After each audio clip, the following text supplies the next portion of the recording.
Hey everyone, it's Blake here with ChessPathways.com, and in today's openings video, we're going to be talking about the Benoni Defense.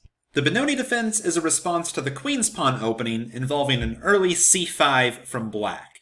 It's most often associated with the move order knight f6, c4, and now c5, but we're going to come back at the end of this video and talk about some other move orders and their nuances. But for now, let's look at this position. Black is challenging the d-pawn with their c-pawn, possibly trying to exchange off one of their flank pawns for white's more central pawn, which could be positionally desirable for black. And just as in so many queen's pawn openings, black's not really afraid here of the d-pawn taking the c-pawn. If white were to play d takes c5, then white is up a pawn for the time being, but it's going to be pretty hard for white to hold on to this c5 pawn. For example, black could just play e6, threatening to take that pawn back right away, and if white were to play the greedy b4, trying to hold on to this pawn, black has many fine ways to play here. a5 would be very strong. It's going to be very hard for white to hold this pawn chain together. For example, bishop d2, a takes b4, bishop takes b4, and knight a6. With a double attack on the bishop and c5 pawn, black's going to get their material back and probably stand better. Alternatively, instead of a5, b6 would also be very strong. Again, very hard for white to hold on to their material. If they try to exchange off on b6, then black can throw in bishop takes b4 and then take their pawn back here on b6. So because of this, you will not very often see white try to win this pawn on c5. White's most popular option here is to advance with d5, preventing the exchange of these pawns and securing a space advantage for white. This leads to the kind of imbalanced position that a lot of Benoni defense players are looking for, where white has a space advantage here in the center. White can try to expand later with e4, maybe even f4, but black can try to fight back against this pawn chain by playing moves like e6, or sometimes even b5, either after some preparation like a6, or even as a pawn sacrifice, as we're going to see. Black's often going to fianchetto this dark bishop because its other path is kind of blocked by the c5 pawn, and this bishop will not only be very active on this long diagonal, but it will also be a good defender of the black king after black castles. So let's go ahead and start looking at some variations here. First, I should mention that black's most popular move in this position is actually the immediate b5, this pawn sacrifice known as the Banco Gambit. And this is really its own separate opening from a mainline Benoni, so it deserves its own video, but I can give a brief overview of what black's going for here. Black's trying to weaken white's control here over the center by deflecting their c-pawn away from the d-pawn, and after c takes b5, black's going to play a6 and let white take another pawn, and after, for example, b takes a6, bishop takes a6, black's down a pawn for good, but they're hoping to get long-term permanent pressure down the b and a files here. Black's just going to finish up their development, fianchetto here, and put the bishop on g7, where it will also bear down on the white queen side, and then put all their major pieces here on the b and a files, and black's going to get a lot of long-term pressure there against the b and a pawns. So that was the Banco Gambit. The mainline Benoni continues with e6 here, trying to start putting pressure against white's pawn chain. Knight c3, black exchanges there on d5 and plays d6, opening up a path for the light bishop to develop. Knight to f3, g6, e4, and bishop g7. This is kind of the main starting position of the mainline Benoni.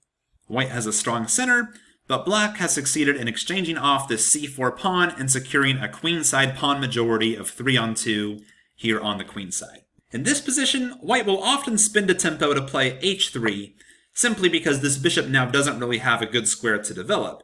Often you don't want to waste time in the openings playing moves like this instead of developing your pieces, but if it makes life harder on your opponent, then it might be worth it. So h3 is the main move here. Black can go ahead and get their king to safety, and after white plays a normal developing move like bishop d3, we see that black has an idea here to set their queenside pawn majority in motion. Black has sometimes played a6 here, trying to do it more slowly, trying to play b5 on the next move, but black can even play b5 immediately in this position, a very interesting idea. The point is that this move works tactically. For example, if white were to take this pawn with the bishop takes b5, now black can win a pawn back with knight takes e4 and eliminate white's strong central pawn, and the point is that after knight takes e4, now black can play queen a5 check and win a piece back because they're forking the king and bishop. White could try to play knight c3, but then of course black can remove the defender of this bishop by playing bishop takes c3 check. On the other hand, going back here after b5, if white tried to win that pawn with the knight, Now black can play rook e8 and attack this e-pawn, which is also pinned to the king. And if white tries to defend it with knight to c3, once again black can play knight takes e4, and if white tries to recapture there, then f5 will recoup the material because of that pin. So this move b5 is a nice way to try to exploit the fact that white wasted a move playing h3 before getting castled.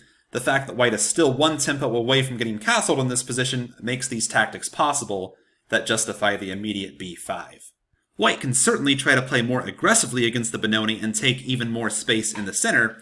For example, after e6, knight c3, e takes d5, c takes d5, d6. We've seen this before, but now white can play e4, g6, and f4 instead of blocking in this f-pawn with the knight. White might be threatening at some point to play e5 and try to really run black over with all of white's central space before black can really get their queenside majority rolling. After bishop g7, white's main move is bishop to b5 check. This is a good attempt to try to disturb black's development before black can get castled. If black played the natural knight b to d7, for example, now this knight is in the way of the other knight's retreat square, and white can go ahead and exploit this by playing e5. This position is usually considered pretty pleasant for white, because after d takes e5, f takes e5, this knight really doesn't have a natural square to go to. And after knight h5, e6, white scores pretty well in this position. So instead, after bishop b5, black usually responds by retreating this knight to d7, not only getting out of the way of e5, but also letting this bishop watch over the e5 square to make that harder for white to achieve. And now, white's most popular move here is very instructive. We see that black has this queenside pawn majority that black probably wants to set in motion. Black could play a6 next turn, followed by b5. So white will often here play a4, kind of preempting this idea and trying to slow black down from expanding on the queenside. We see that it's always good in chess to ask what your opponent's up to, not only in the opening but in any chess position, but if you can make an effort to discern what your opponent's plan is, that can help you to play better moves yourself. One sample continuation here that really highlights both sides' ideas goes castles, knight f3, and now black plays knight a6.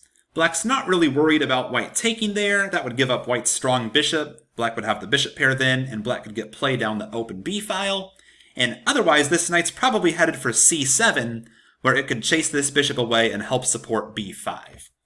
So castles, knight c7, bishop d3, a6. Black's just preparing to get their majority in motion by playing b5.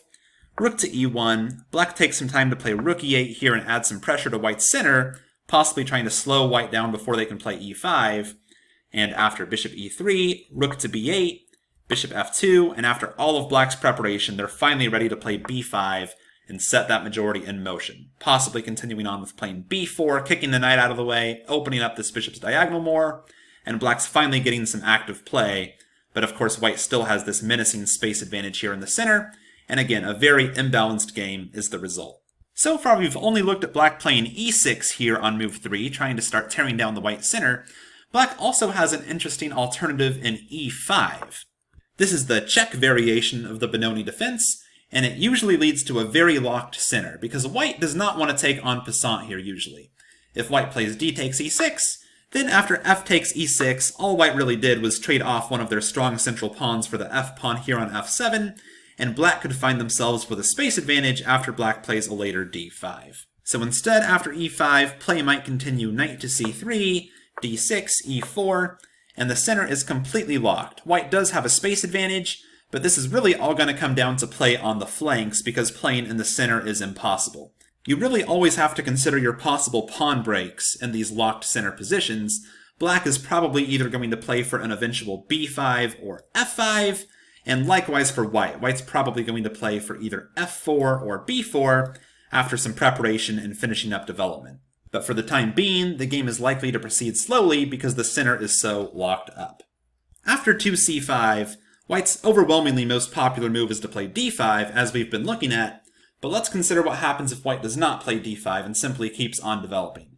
White could play knight f3 here, just developing a piece, and now black has a couple options. Black could play the flexible e6, just keeping their options open and defending the c5 pawn. We've seen that black usually plays e6 anyways, even if white plays d5 in the Benoni, so if white were to change their mind and play d5 here, that's certainly no cause for concern for black. Black's perfectly ready to deal with this position. Alternatively, black could go ahead and just exchange off the c-pawn for the d-pawn, and black would now be left with 2 central pawns against white's 1. You might argue that that's advantageous for black in the long term, but white's certainly fine here too. I'll just show you one sample line for how the game can progress. After knight takes d4, knight c6, knight c3, black could play e6 here, black can also play g6, and we can even end up back in a Sicilian defense after white plays e4 here. This is actually the Meraxi bind of the Sicilian dragon, or the accelerated dragon I should say, just as if the game had begun with pawn to e4, and later on white exchanges the d-pawn for black's pawn on c5, just like in a Sicilian defense. If white doesn't choose to play e4, this could easily end up in a line from the symmetrical English opening, which begins with c4, c5, and much later on white sometimes plays d4 and exchanges off that d-pawn for the c-pawn. So the bottom line is that if white does not play d5 on move 3 and white plays knight f3, black has to know some of their transpositions here. They might end up in an English opening or even a Sicilian defense if they choose to take here on d4. Finally, I promised I would come back at the end of the video and talk about some other move orders to reach the Benoni. We've been looking at playing c5 on move 2. Black can also play c5 on move 1. Now, usually it's not going to make a big difference because black's probably going to play knight f6 later and the game might transpose. For example, after d5, knight f6, c4, we end up right back in a mainline Benoni. But this move order does give black some extra options here. For example, after d5, black can even play this move f5. This is a very interesting option that might be worth looking into.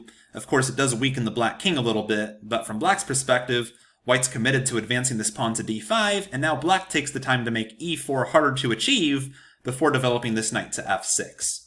There's also other move orders that would lead to a Benoni. For example, after d4, knight f6, c4, e6. It looks like black is intending to play a Nimzo Indian here with playing bishop b4 possibly next move in response to knight c3. But if white plays knight c3, it's certainly not too late for black to play c5, and we're right back in a Benoni defense here after white plays d5. Thank you all very much for watching. I hope you enjoyed this video.